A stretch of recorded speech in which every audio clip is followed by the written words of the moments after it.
people will say when you set your units, it's like 1 to 3% of your bankroll. I don't think that really works well to scale, depending on the size of your bankroll.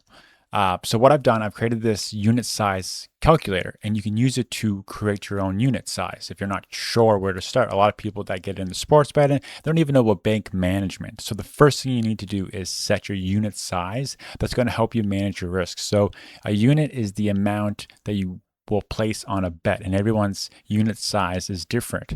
So if you're starting at, say, $100 bankroll, you have to set your unit size that you're going to place on each bet. And like the max you probably would ever want to do on a single bet is like 3 units. I do flat betting, which means 1 unit per bet. So if you had a bankroll of $100 and you're doing, say, 3 bets per day, that's what I have here, you can do conservative, balanced, or aggressive. And what conservative is going to do for you is give you a 10-day buffer and also a $15 reserve to hopefully bounce back. So $100 with a conservative strategy would be like a $3 bet.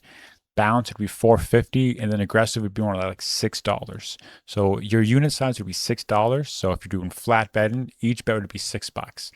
And then what you'd be wanting to do from there is to look at your unit milestones. So this is where you can increase your unit size. So to go from 6 to 10, you have to go to $160. So you get a profit, $60, get your bankroll up, and then you can increase that unit size. So if you go to otterline.club/calculator, you can use this tool for free to figure out your unit size and when you should increase it.